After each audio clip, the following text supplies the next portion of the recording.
नमस्कार किसान भाइयों, लाइव फोन इन कार्यक्रम कृषि दर्शन के आज के अंक में आप सभी का बहुत बहुत स्वागत है।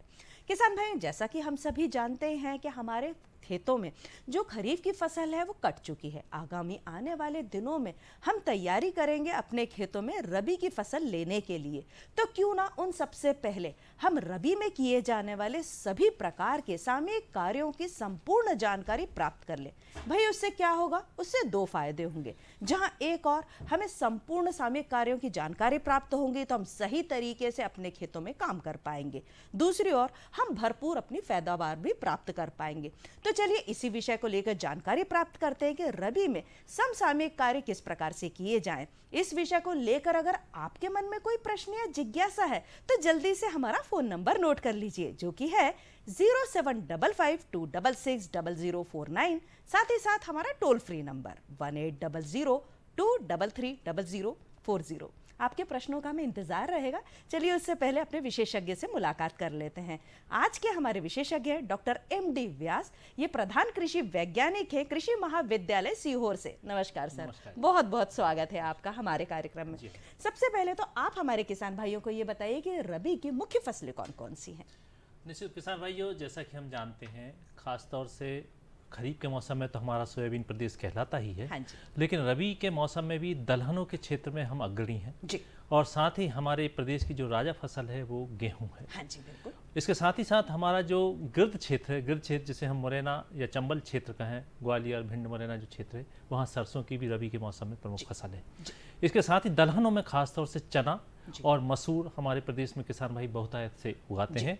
और कुछ क्षेत्र जहाँ पर कि सिंचाई के भरपूर साधन उपलब्ध हैं वहाँ गन्ना भी लगाया जाता है। अच्छा। तो ये जो फसलें हैं खासतौर से हमारे प्रदेश की रबी के मौसम में प्रमुख फसलें हैं। इसके साथ ही किसी क्षेत्रों में अलसी इत्यादि की फसलें भी की जाती हैं। तो ये फसलें खासतौर से हमारे प्रदेश की प्रमुख फसलें हैं और जिसमें मुख्यतः फसल जैसे मैंने पहले भी कहा कि गेहूँ और चना जो है बहुतायत से हमारे प्रदेश के बहुत बड़े रकबे में लगाई जाती है। कहा भी जाता है कि सोयाबीन गेहूं और सोयाबीन चना ये हमारे यहाँ की फसल पद्धतियाँ हैं खास तौर से। चलिए इसी के जो बलबूते पर हम लगातार कृषि कर्मण अवार्ड भी जीतते आ रहे हैं। डॉक्टर साहब, सबसे पहले तो किसान भाई ये जानना चाहेंगे कि खेत की तैयारी किस प्रकार से की जाए? निश्चित रूप से जो रबी के मौसम में है खेत की तैयारी एक महत्वपूर्ण अपना मुकाम रखती है और जो फसलें मैंने बताई उनमें हर फसल के हिसाब से खेत की तैयारी विभिन्न प्रकार से की जा सकती है। जैसे यदि गेहूं की हम बात करते हैं तो गेहूं की फसल में खेत थोड़ा भुरभुरा बनना चाहिए। उसमें ढेले नहीं होना चाहिए। किसान भाई अच्छी भली बात ही समझते हैं, क्योंकि यदि ज़्यादा ढेले होंगे और गेहूं का बीज नीचे जाता है तो उसका अंकुरण जो है कम हो पाता है और ठीक से नहीं हो पाता है। तो इसके कारण से वो खेत अच्छा बनना चाहिए। साथ ही मसूर का खेत भी गेहूं के जैसा खेती बनता है। लेकिन चने का खेत थोड़ा सा ढेले वाला खेत होता है, उसमें ज़्यादा भुरभुरा खेत बनाने की आवश्यकता नहीं होती है। चने का खेत उस तरीके से बनता है। तो दलहनों में खासतौर से चना और मसूर में इस तरीके से खेत बनाना चाहिए।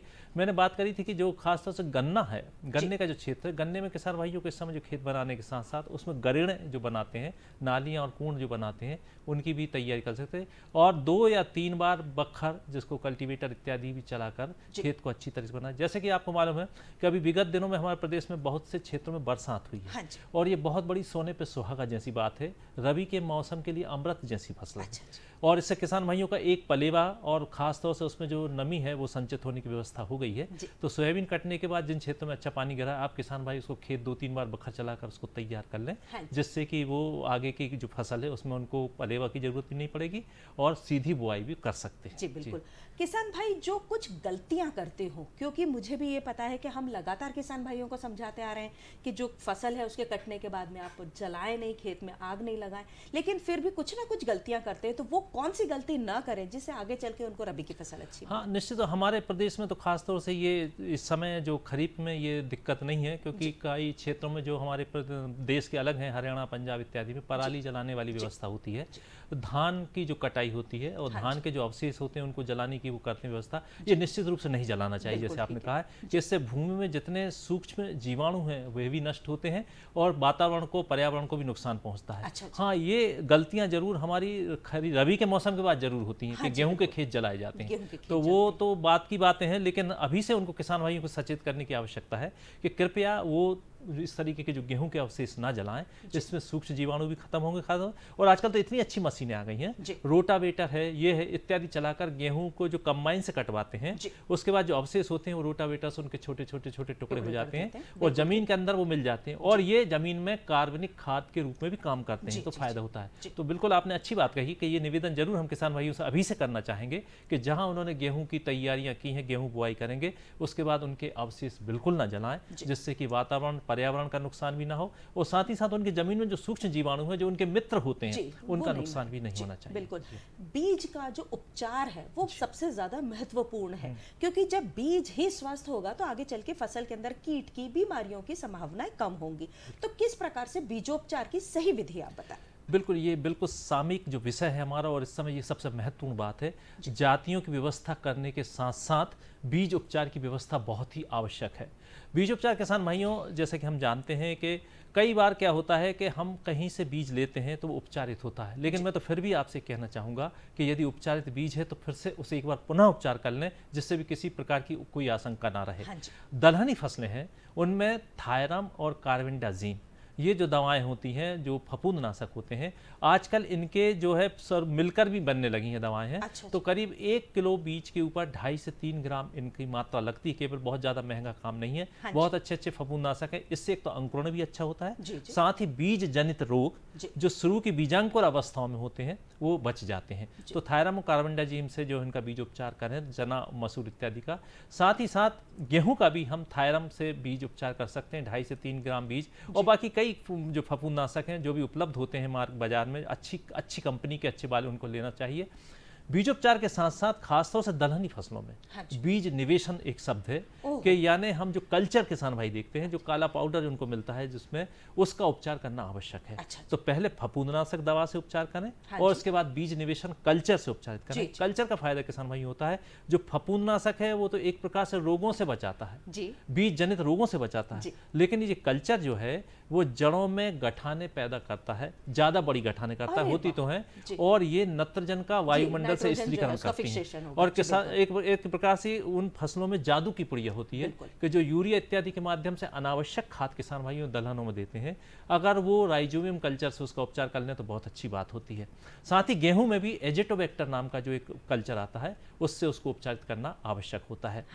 एक इसके साथ साथ जमीन के अंदर जो स्फुर नामक जो उर्वरक होता है वो जमीन के अंदर स्थिर होता है। तो इसको विलयशील बनाने के लिए पीएसबी कल्चर है, जिसको फास्फोरस सॉल्युलाइजिंग बैक्टीरिया बोलते हैं, इस कल्चर का भी उसमें किसान भाइयों को उपयोग करना चाहिए। तो ये जो है इन फसलों में जो जितनी भी फसलें हैं उनमें यदि फफूंदनाशक और उसके बाद में दलहनी फसलों में खासतौर से यदि हम कल्चर इत्यादि से बीज को निवेशित कर देते हैं, तो जो हमारा जो शुरू में ही यदि पौधा हष्ट पुष्ट होगा, तो बाद में जैसे आपने कहा कि रोग और कीटों से बचाते हैं, तो यदि पौधा शुरू में हष्ट पुष्ट होता है तो बाद में उसमें रोग और कीट भी कम लग पाते हैं। तो ये जरूर आप उपचारित कर लें, और ये बिल्कुल इस समय है, ये समय है आप बोनी करने वाले हैं या करने वाले होंगे थोड़े दिनों में, आप बीज को उपचारित कर अभी रख सकते हैं। लेकिन कल्चर इत्यादि से उपचारित करना है तो वह उसी दिन होगा, एक दिन पहले होगा।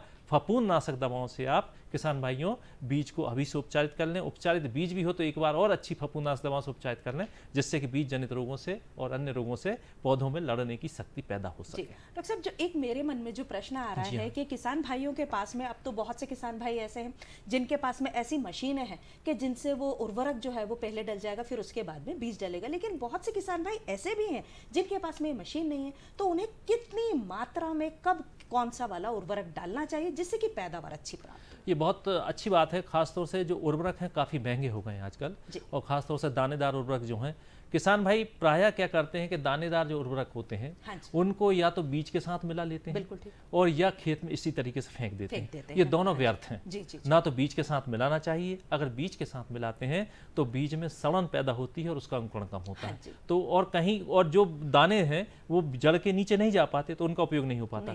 तो इसका उपाय क्या हो? तो उपाय में कई जो है पाउडर के रूप में है, जैसे कि सिंगल सुपर फास्फेट होता है, उसके साथ म्यूरेट ऑफ पोटाश होता है। अंतिम बखरनी के समय जब खेत को अंतिम बार तैयार कर रहे हैं उस समय खेत में फैलाकर इनको दे दें, और इसके बाद अच्छी बखरनी कर लें, कम से कम 4 इंच, तो वो खाद जो है नीचे चला जाएगा। और फिर उसके ऊपर बुआई करते हैं हम 2 से 2.5 इंच पर, तो खाद पूरा उसको मिल जाता है। तो जो दानेदार खाद में यदि आपके पास जैसे मशीन का है, किसान भाई के पास यदि 2 पेटी की सीड कम फर्टिलाइजर ड्रिल कहते हैं, तो इस प्रकार से उपयोग करना चाहिए कि बीज अलग जाए हाँ जी। और खाद अलग जाए, तो उसका भरपूर फायदा है। जी, जी। अन्यथा इस प्रकार से इन खाद का उपयोग कर सकते हैं। और मैं तो ये भी कहूँगा कि जो सबसे प्रमुख जो बात है, वो प्रमुख बात यह है कि किसान भाइयों, यदि आप कार्बनिक खाद, जैविक खाद जिनको हम बोलते हैं, उनका उपयोग करते हैं, जैसे केंचुए का खाद है, गोबर का खाद है, यदि हम इनका उपयोग करेंगे तो खेत में अच्छी तरीके से फैल जाएंगे और ये संपूर्ण पोषक तत्व पौधे को प्रदान करेंगे, तो ये ज़्यादा से ज़्यादा फायदा होगा। अनावश्यक हमें रासायनिक खादों की तरफ दौड़ने की अपेक्षा यदि हम केंचुए का खाद और गोबर का खाद का उपयोग करते हैं तो आपको अन्य पोषक तत्व डालने की आवश्यकता नहीं होगी और ज़्यादा से ज़्यादा आपकी फसल को फायदा होगा और जमीन की जो उर्वरा शक्ति है वह भी बनी रह सकती है। चलिए, बहुत अच्छी बात है किसान भाइयों। डॉक्टर साहब से हमारी चर्चा लगातार जारी रहेगी, लेकिन अभी रुकते एक छोटे से ब्रेक के लिए। अरे सुन तो। मुझे क्या सुनाना चाहते हो? जो सुनाओ मेरी सौतन को। किसको? अरे वही तुम्हारा मोबाइल फोन जिससे सुबह शाम दिन रात चिपके रहते थे और कहते थे किसान कॉल सेंटर से बातें हो रही हैं। अच्छा ये बात है। हाँ, क्यों? क्या हुआ? अब बात नहीं होती क्या? अब तो झट से बात हो जाती है। संबंधी समस्याओं का अपनी भाषा में तुरंत हल पाने के लिए पूरे भारत में किसी भी फोन से हेल्पलाइन नंबर पर संपर्क करें। किसानों का दोस्त किसान कॉल सेंटर।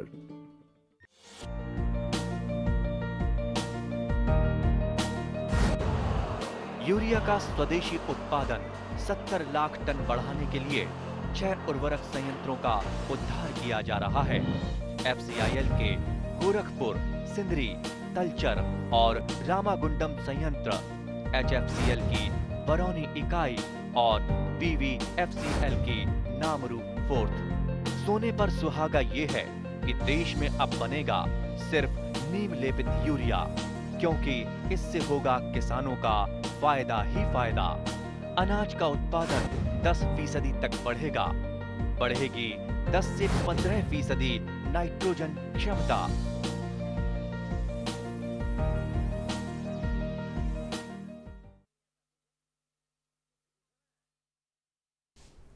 किसान भाइयों, ब्रेक के बाद आपका एक बार फिर से बहुत बहुत स्वागत है। आज हम डॉक्टर MD व्यास जी से चर्चा कर रहे हैं कि जो रबी की फसल है इसमें कौन कौन से सामयिक कार्य किए जाएं। आप डॉक्टर साहब किसान भाइयों को ये बताइए कि गेहूं की प्रमुख प्रजातियां कौन कौन सी हैं। हाँ किसान भाई, जैसे मैंने कहा था कि हमारे प्रदेश की जो गेहूं प्रमुख फसल है, और ख़ासतौर से गेहूं के बारे में ये बड़ी अच्छी बात है कि गेहूं में हमारी असिंचित किस्में भी हैं। यदि किसान भाई के पास पानी नहीं है तो जो संरक्षित नमी है ज़मीन में खरीफ के मौसम की, उस पर भी बोनी कर सकते हैं। कुछ कम सिंचाइयाँ हैं तो ऐसी किस्में भी उपलब्ध हैं, और यदि ज़्यादा सिंचाइयाँ तो वैसी किस्में भी उपलब्ध हैं। समय पर बुआई, देर से बुआई, हर प्रकार की किस्में उपलब्ध हैं। तो हम बात करते हैं खासतौर से अब इस जो समय है अक्टूबर का, ये दूसरा पखवाड़ा चल रहा है, और यहाँ पर किसान भाई जहाँ पर कम सिंचाई वाली ज़मीन है वहाँ पर गेहूं की बुआई कर सकते हैं।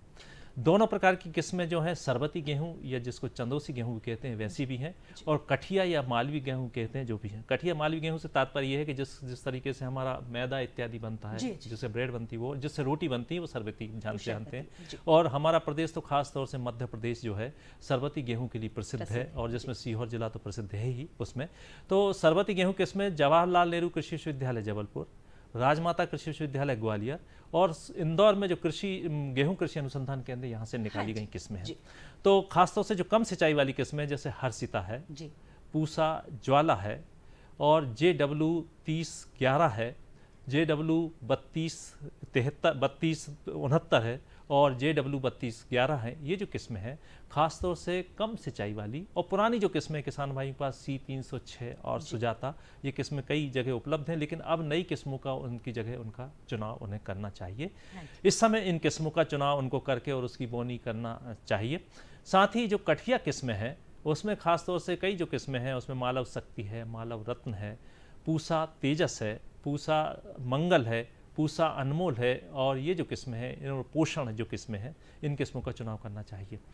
जो सिंचित किस्में हैं, अगला महीना जो आएगा, नवंबर का महीना आएगा, करीब करीब 15 से 20 नवंबर के आसपास जब जो किस्में आएंगी, वहाँ पर जो है कई जो किस्में हैं, सिंचित किस्में जिन पर 4 या 5 सिंचाइयाँ उपलब्ध हैं, उन किसान भाइयों वहाँ पर उनकी बुआई कर सकते हैं। और इन जो किस्में हैं खासतौर से वहाँ पर जो GW GW जो गुजरात की जो कई वैरायटी हैं 366 है, अच्छा। 322 है, ये किस्मों का चुनाव कर सकते हैं। और इंदौर जो कृषि अनुसंधान केंद्र गेहूं का, वहाँ से भी जो कई किस्में निकली हैं। तो जातियों की कमी नहीं है किसान भाइयों, जो आपके क्षेत्र में आपको उपयुक्त किस्में मिल जाती हैं उनका आप चुनाव कर सकते हैं। लेकिन हाँ एक बात जो गलती जो किसान भाई प्रायः करते हैं और करने लगे हैं, वो क्या मालूम किस तरीके से हो रही है कि बहुत ज़्यादा पौध संख्या रखते हैं, बहुत बीज डालते हैं, और तकरीबन ये देखा गया है कि 100 किलो प्रति एकड़ तक भी बीज डाल देते हैं। ऐसा नहीं करना दूरी है। होनी चाहिए, दो ये पौध खास के तौर बीच से की दूरी उन्हें पौधे ध्यान में कतार रखना से चाहिए। कतार की बिल्कुल। दूरी और पौधे से पौधे की हाँ दूरी 40 किलो बीज प्रति एकड़ पर्याप्त रहता है। 100 मतलब किलो सिर्फ की जाती- 40 किलो में जी जहाँ हाँ। काम चल जाएगा वहाँ 1 क्विंटल लगा रहे हाँ, हैं किसान भाइयों में भाइयों, प्रायः बड़ी ये हो गलती जाता है कि होती आड़ी जी। तिरछी बोए करते हैं कि जी। खेत में इतने पौध संख्या रख लेते हैं कि दूर से खेत भरा हुआ दिखे। हाँ जी। ये ठीक बात नहीं है, जी। क्योंकि इससे कल्ले इत्यादि उसमें गेहूं में नहीं निकलेंगे, और कल्ले नहीं निकलेंगे तो उसमें बालियां नहीं बनेंगी और बीज नहीं हमें पहले तो पौध संख्या अच्छी लगती है, लेकिन बाद में उत्पादन कम आता है। बिल्कुल। तो निवेदन यह है कि कोई भी पौधा है, कोई भी फसल है, उसकी जो उपयुक्त पौध संख्या जी। है जब तक खेत में नहीं होगी तब तक उसका उत्पादन अच्छा नहीं होगा। तो इन किस्मों का आप जो है कई प्रकार की किस्में हैं चुनाव कर सकते हैं, और उनका आप ज़्यादा से ज़्यादा फायदा ले सकते हैं। गेहूं के साथ साथ ही जो अन्य फसलें हैं, खासतौर से हमने कहा कि चना दूसरी प्रमुख फसल है, जी। और उस चने की जो फसल है उसमें भी दोनों विश्वविद्यालय हैं, जबलपुर और ग्वालियर, वहाँ से कई उन्नत किस्में निकली हैं। अच्छा। जिसमें जवाहर चना 11, जवाहर चना 16, जी। जाकी 92 18, जी। और जो सीहोर कृषि अनुसंधान केंद्र जो प्रमुख अनुसंधान केंद्र चने का, वहाँ पर RVG 201, हाँ जी। RVG 202 यानी राज विजय चना 201, राज विजय चना 202, जी। राज विजय चना 203 और 204, ये किस्में हैं, अच्छा उत्पादन दे रही हैं। साथ ही साथ में जो चने में जो मुख्य समस्या आती थी उकटा रोग की, वो वस्तुतः इन किस्मों में कम है, हाँ जी। और इनका जो चुनाव उन्हें किसान भाइयों को करना चाहिए। साथ ही काबुली चना जो सफ़ेद चना होता है, अच्छा। जो कि घर घर में जिसकी आवश्यकता है, उस चने की भी बहुत अच्छी किस्में जो निकाली गई हैं कृषि महाविद्यालय सीहोर से, इन किस्मों का भी यदि आप चुनाव करते हैं किसान भाइयों, तो उत्पादन अच्छा आता है और आपको ज़्यादा से ज़्यादा फायदा मिलता है। जी। जो हमारे स्क्रीन पर देख रहे हैं किसान जी। भाई, हमारी जो भी उन्नत जातियां हैं वो स्क्रॉल हो रही है, आप चाहे तो उसको नोट डाउन भी कर सकते हैं। जी। डॉक्टर साहब, जो किसान भाई हैं अगर ये जानना चाहें कि गेहूं में क्या स्पेशल कुछ अलग तरह का उर्वरक डाला जाता है? नहीं, ऐसी तो कोई विशेष बात नहीं है। उर्वरक में गेहूं में जो कई हमारे दानेदार किस्में हैं, जिसमें कि 28-28 जीरो भी है, 12-32-16 है, जो NPK होते हैं, नत्रजन फास्फोरस पोटैश होते हैं, ये होते हैं, 12-32-16 है। या मैंने जो पहले भी कहा था सिंगल सुपर फास्फेट और म्यूरेट ऑफ पोटास, और साथ ही उसके साथ में यूरिया की टॉप ड्रेसिंग भी करें। तो स्पेशल बात इसमें यही होती है गेहूं में कि खाद को कब दें, ठीक। किस समय दें, ये सबसे बहुत स्पेशल बात है कि जितना भी जो खाद है, खासतौर से स्फुर और पोटास जो है, वो जमीन में बोते समय दे देना चाहिए। जो नत्रजन युक्त उर्वरक हैं, जो कि यूरिया के माध्यम से भी दिए जाते हैं, इनको हमें 3 बार में देना है। अच्छा। जो मात्रा है, यदि आपकी पूर्ण सिंचित मात्रा है तो 100 किलो नत्रजन देना है। 100 किलो नत्रजन से मतलब ये है कि तकरीबन हमको 4 बोरी जो है यूरिया की लगती है, लेकिन ये आधी बोते समय और आधी 2 सिंचाइयों के समय, एक पहली सिंचाई के समय और दूसरी सिंचाई के समय देते हैं, तो देना। विशेष उर्वरक नहीं है, विशेष बात यह है कि उनको देने का तरीका और देने का समय हाँ ये जरूर होना चाहिए, जिससे कि उसका ज़्यादा अनावश्यक उर्वरक देने की आवश्यकता भी नहीं है। जितना अनुशंसित उर्वरक है उतनी ही मात्रा उसमें देने की आवश्यकता है। डॉक्टर साहब, ये तो हम सभी लोग जानते हैं कि जो रासायनिक उर्वरक है, ये चाहे हम मृदा की स्वास्थ्य की बात करें, पर्यावरण की बात करें या इंसान के स्वास्थ्य की बात करें, सभी दूर खतरनाक है। तो जैविक खाद कितना कारगर है और हमारे किसान भाइयों को इसको कितना उपयोग में लाना चाहिए, कैसे बनाना चाहिए? बिल्कुल, बहुत अच्छी बात है कि जो जैविक खाद की जो हम बात कर ही रहे थे, खासतौर से किसान भाइयों, इस समय केंचुए का खाद और गोबर का खाद प्रायः किसान भाइयों के पास जो पशु होते हैं, और गोबर का खाद उनके पास भरपूर मात्रा में उपलब्ध होता है। लेकिन बात ये रखती है कि वो गोबर का खाद अच्छी तरीके से सड़ा हुआ इत्यादि है कि नहीं, वो अच्छा 2-3 साल बाद उसका उपयोग करना चाहिए। लेकिन केंचुए का खाद, एक जो उनका पिट होता है 6x10x3 का जो पिट होता है, 10 मीटर लंबा, 10 फीट लंबा, 6 फीट चौड़ा और 3 फीट जो गहरा होता है, ये एक ऐसा केंचुए के खाद का जो गड्ढा बनाया जाता है, ईंटों के आधार पर बनाए जाते हैं, कच्चे ही बनाए जा सकते हैं। इनसे साल में कम से कम 4 बार वो खाद वो बना सकते हैं। और बिल्कुल यदि एक गाय भी उनके पास है तो एक गाय से एक गड्ढे का कम से कम साल भर में उसका उपयोग कर सकते हैं। और ये फायदेमंद सबसे अच्छा है कि 16 पोषक तत्वों की आवश्यकता होती है फसल को, और ये 16 के 16 पोषक तत्व जो है केंचुए की खाद के माध्यम से उनको मिल जाते हैं। तो ये जरूर इनका उपयोग करना चाहिए और इन्हें बनाना भी चाहिए। जी, बहुत ही अच्छी आपने जानकारी दी। जो हमारी दलहनी फसलें हैं, इसमें उर्वरक किसान भाई कितनी मात्रा में कब कैसे डालें? जी, दलहनी फसलें खासतौर से हमने हमारे प्रदेश की जो चना और मसूर की जो दलहनी फसलें हैं, इनमें जो उर्वरक की मात्रा है वो इसमें स्फुर, पोटास और नाइट्रोजन 20 किलोग्राम, नत्रजन जो यूरिया के माध्यम से भी दे सकते हैं, स्फुर जो है सिंगल सुपर फास्फेट के माध्यम से, और पोटास जो म्यूरेट ऑफ पोटास के माध्यम से इनको दे सकते हैं। 20 किलो नत्रजन, 60 किलो स्फुर और 20 किलो पोटास की आवश्यकता पड़ती है। और ये जो है इन्हें केवल बोते समय ही देना है। खड़ी फसल में, दलहनी फसलों में नहीं किसी भी प्रकार के उर्वरक की आवश्यकता नहीं होती। बिल्कुल ठीक। यदि बेसल रूप में, यदि आधारी रूप में आप उनको दे देते हैं, उससे उनको ज़्यादा से ज़्यादा फायदा होता है। जी, जो हमारे किसान भाई अपने खेतों से गेहूं की फसल लेंगे तो उसमें जो सबसे महत्वपूर्ण बात है वो पानी कब कितनी मात्रा में देना है, कितने कितने दिनों के अंतर पर। बहुत अच्छी बात है कि जो इस समय जो हमारी अर्धसिंचित जो किस्में होती हैं, जो मैंने पहले नाम बताए थे, जो किस्में हैं अर्धसिंचित, इनके पास 1 या 2 पानी है। वो जो पानी है, पहला पानी जो है बोने के 25 दिन बाद, जबकि उनमें मुकुट जड़ निकलने लगती है गेहूं में, उस समय बहुत आवश्यक है।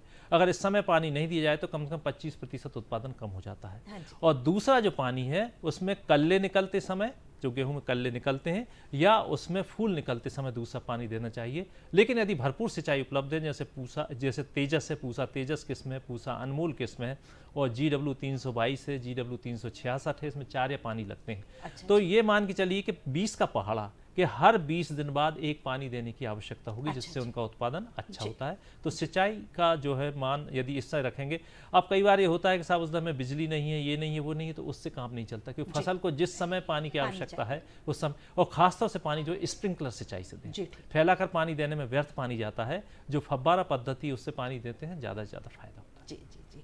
किसान भाई अगर ये जानना चाहें कि रबी की फसलों में जो खरपतवार की है वो समस्या उन्हें बहुत ज़्यादा परेशान करती है, तो किस समय पर कैसे उस खरपतवार से नियंत्रण कर सकते सिंचित जो किस्में हैं, खासतौर से गेहूं में ये खरपतवारों की समस्या आती है। किसान भाई जानते हो कि इस समय बथुआ है, कृष्णनील है, कांस है, मोथा है, ये कई ऐसे खरपतवार जो किसान भाई इनके हर जो क्षेत्रीय नाम से उनको जान सकते हैं, ये आती हैं। तो इनमें जो है खरपतवारों में, गेहूं में जो खरपतवार नाशी हैं उनका उपयोग करना आवश्यक है। हाँ जी। यदि चौड़ी पत्ती वाले खरपतवार हैं, जैसे बथुआ इत्यादि है, तो इनके लिए 2,4-D जो कारगर, जो पुरानी जो दवा चल रही है, पुराना खरपतवार नाशी, उसका उपयोग कर सकते हैं।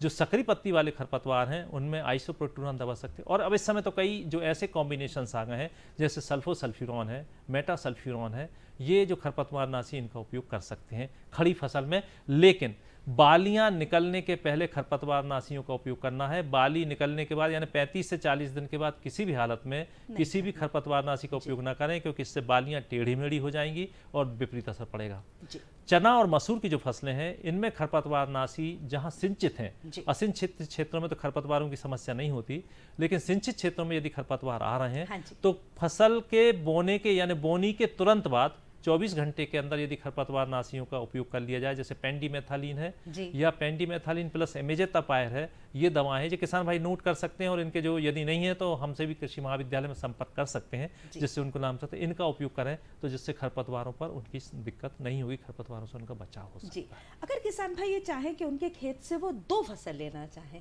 तो कौन सी फसल ले सकते हैं? गेहूं के साथ या दलहनी फसलों के साथ अगर वो कुछ लेना चाहें तो क्या ऐसा कर सकते हैं वो अपने बिल्कुल, खेत जैसे में? आप, इसका मतलब है आप अंतर्वर्ती फसल बिल्कुल। पद्धति के बारे में बात कर रहे हैं, तो गेहूं के साथ में सरसों जो है वो अंतर्वर्ती फसल पद्धति काफ़ी अच्छी उपयुक्त होती है। तो ये जो अंतर्वर्ती फसल पद्धति में यदि हम 8-9 लाइन गेहूं की लगाने के बाद में यदि 1-2 लाइन यदि सरसों की लगाएं, तो ये अंतर्वर्ती फसल पद्धति हो सकती है। और खासतौर से रबी के मौसम में इस समय जो शरतकालीन गन्ना जो लगाया जी, जाता जी, है, जी। इसकी उपज आती है। शरतकालीन गन्ने में अंतर्वर्ती फसलें काफ़ी अच्छी लगाई जा सकती हैं। अच्छा। शरतकालीन जो अभी गन्ना लगाया जाएगा, उसमें शरतकालीन गन्ने के साथ प्याज है, जी। मटर है, चना है, इनको भी हम लगा सकते हैं। तो एक ही खेत में एक ही समय पर उस क्षेत्र जो मुख्य फसल है, गन्ना या गेहूं तो आएगा ही, और ये अंतर्वर्ती फसलें ये बोनस के रूप में किसान भाई को मिल जाएगी और उसे अधिक आर्थिक लाभ होगा। तो निश्चित रूप से सलाह दी जाती है कि अंतर्वर्ती तरफ हमें जाना चाहिए। हाँ जी। यदि एक फसल पर ही कोई नुकसान हो रहा है तो दूसरी फसल से कहीं ना कहीं फायदा हो, और अगर दोनों ही फसलें मिल जाती हैं तो बहुत अच्छा फायदा हो सकता है। अंतर्वर्ती फसल पद्धति काफ़ी लाभकारी और इनका उपयोगी होना जी। डॉक्टर साहब, जैसे कि आने वाले दिनों में सर्दी बहुत ज़्यादा बढ़ेगी, ठंडी हवाओं का प्रकोप जो है वो भी फसलों पर पड़ेगा, तो आप क्या सलाह देना चाहेंगे किसान भाइयों को जो मेढ़ों पर क्या पेड़ लगाएं, कौन कौन से पौधे लगाएं जिससे कि जो सीधी ठंडी हवा आएगी, तेज हवा आएगी, उससे हमारी जो मुख्य फसल है उसकी बचाव हो सके। हाँ, आप यह जो गेहूं जो खासतौर से जो रबी में मौसम में जो प्रमुख समस्या आती है, ये आती तकरीबन दिसंबर के आखिरी सप्ताह में या जनवरी के पहले सप्ताह में पाला पड़ना हम जिसको बोलते हैं, और पाले पड़ने के कारण नुकसान होता है। तो पाले पड़ने के लिए यदि जो विंड शेल्टर्स होते हैं, कई बार जो हम मेड़ों इत्यादि पर लगा देते हैं, जिससे ठंडी हवाएं कम आती हैं, लेकिन फिर भी नुकसान संभव है। और ये बहुत मतलब ये समझ ले कि मुश्किल से 2 या 3 मिनट में ही काम हो जाता बिल्कुल, है। बिल्कुल। तो जो सिंचाई जो है उसमें चलती रहना चाहिए। यदि गेहूं में खेत में या फसलों में यदि सिंचाई उपलब्ध है, पानी उपलब्ध है, तो पाले की थोड़ी समस्या कम आती है। तो पाले से बचाव के लिए खासतौर से किसान भाई को सिंचाई। अब दूसरा उपाय ये भी लगाया जाता है कि चारों तरफ धुआं करें खेत के बिल्कुल चारों ठीक। तरफ, लेकिन रात्रिकालीन 3 या 4 बजे के आसपास ये पाला पड़ता है। हाँ जी। अब ये पता और नहीं उस लगता कि उस समय धुआं करने वाली आवश्यकता नहीं जी, होती, जी, लेकिन यदि ठंडा मौसम चल रहा है, हवा रुक गई है, मौसम 3 से 4 डिग्री सेल्सियस के नीचे हो गया, तो पाला पड़ने की संभावना बढ़ जाती बिल्कुल, है। तो इन परिस्थितियों में किसान भाइयों को धुआं इत्यादि की तैयारी रखना चाहिए कि अगर रात से ही उसमें चालू कर देंगे जी, तो ये पाले तैयारी पड़ने उन्हें की पहले ही पहले करनी। करना जी, चाहिए। बिल्कुल। और खासतौर से कुछ फसलें जैसे बैंगन होता है, चना होता है, इस पर पाले का असर सबसे पहले दिखता अच्छा, है। तो यहाँ पर इस तरह की जैसी असर दिखे वैसे इनको तैयारी करना चाहिए, तो ज़्यादा से ज़्यादा फायदा उसमें हो सकता है। जी किसान भाई, अगर ये जानना चाहे कि रबी की फसलों को कौन कौन से कीट नुकसान पहुंचाएंगे और क्या इनके आक्रमण से पहले ही हम इनके बचाव का कुछ साधन जुटा सकते हैं? बिल्कुल बहुत है। खासतौर से जो हमारी दलहनी फसलें, चने इत्यादि में कीट का प्रकोप होता है। विगत 2-3 वर्षों में देखा जा रहा है कि गेहूं में भी जो जड़ माहू इत्यादि का प्रकोप देखा सकती है। जी। इनकी व्यवस्था इस तरीके से की जा सकती है, यदि गेहूं की फसल में जड़ माहू इत्यादि आता है, तो अगर ये ऐसा लगता है कि पुराना इतिहास इसमें बार बार आ रहा है, तो सिंचाई जल के साथ में कीटनाशक जो है क्लोरोपाइरिफास वगैरह जमीन के अंदर फैला दिया जाए, तो ये प्रकार की समस्या खत्म हो जाएगी। हाँ जी। चने इत्यादि में तो कृषि वैज्ञानिकों ने इतने अच्छी साधन उपलब्ध कर लिए कि कई कीटनाशक उपलब्ध हैं, लेकिन आई ना। बात ये आपने कहा आई है, ना। तो हम जो है जैविक कीटनाशक की तरफ, जैविक उपायों की तरफ जा सकते हैं। हर खेत में 1 एकड़ में 10 से 20 टी आकार की खूंटियां, लगाएं। इस तरह की टी आकार की खूंटियां लगा दें, तो वहां पर जो है उनके शत्रु जो चिड़िया इत्यादि आएंगी उसको आसानी से खा लेंगी। फेरामोन ट्रैप भी होते हैं, फेरामोन ट्रैप लगा के जिससे कि नर कीटों को वो आकर्षित करते हैं, तो वो अपने आप वो हो जाते हैं। प्रकाश प्रपंच हैं, इनको लगा देते हैं जो उस लाइट में नर कीट आकृत होते हैं, जिससे किसान भाइयों को ये पता लग जाता है कि किस कीट का प्रकोप होने वाला है, तो उसमें समय पर उसकी सुविधा व्यवस्था हो जाती है। तो ये कई उपाय हैं, उपाय भरपूर हैं और उनके साथ उपयोग कर सकता है। साथ ही जो अन्य उपाय हैं कि यदि जैसे कहा था कि अंतर्वर्ती फसलें उसके साथ में लगाएं, तो बीच में बैरियर आ जाता है, तो वो कीट जो है मुख्य फसल को नुकसान नहीं पहुंचाता और वहीं के वहीं वो खत्म हो जाते हैं इस तरीके से। तो अंतर्वर्ती ग्रीष्मकालीन गहरी जुताइयां हैं कि जमीन के अंदर जितने कीट और रोग के प्रकोप हैं वो जमीन के ऊपर आ जाते हैं, तो अपने आप वो नष्ट होने लगते हैं। तो ये सब उपाय अपना सकते हैं जिससे कि आगे कीटों का प्रकोप कम हो सकता है। और तीसरी बात, सबसे पहले बात, महत्वपूर्ण बात मैंने कहा थी, यदि उपयुक्त पौध संख्या होगी तो पौधा मजबूत होगा, उसमें आपस में लड़ने की शक्ति पैदा हो जाएगी कीटों से, तो वहां पर भी उस प्रकार से नुकसान कम होगा। और मान लीजिए कि कीट आ गए, तब क्या करेंगे? कीट आने के बाद तो बहुत भरपूर साधन है, काफी कीटनाशक हैं, रासायनिक कीटनाशक भी हैं और जैविक कीटनाशक भी हैं, लेकिन इनका अंधाधुंध उपयोग नहीं करना है। कई कीटनाशक ऐसे हैं कि जो हल्के होते हैं, शुरू में ही कीटों का प्रकोप रुक जाता है, लेकिन कई बार क्या होता है कि किसान भाई ज्यादा कि हम बहुत तेज डाल दें दवा, तो तेज दवा डालने से ही नुकसान होगा कि कीट तो मरेगा, लेकिन आगे उसमें प्रतिरोधकता ऐसी उत्पन्न हो जाएगी कि अगला जब कीट आएगा तो वो नियंत्रित नहीं होगा। तो वैज्ञानिकों की सलाह से जितने अनुशंसित कीटनाशक हैं, जो जिस समय डालना चाहिए, जितनी मात्रा में डालना चाहिए, जैसा डालना चाहिए, यदि वो उपयोग करेंगे तो कीटों से प्रकोप कम होगा और नुकसान कम होगा। जी डॉक्टर साहब, आप आए हमारे स्टूडियो में और हमारे किसान भाइयों को इतनी रोचक जानकारी दी, उसके लिए आपका बहुत बहुत धन्यवाद। नमस्कार किसान भाइयों, अगले अंक में फिर होगी मुलाकात कुछ अन्य कृषि संबंधित जानकारियों के साथ। तब तक के लिए मुझे आज्ञा दीजिए। नमस्कार।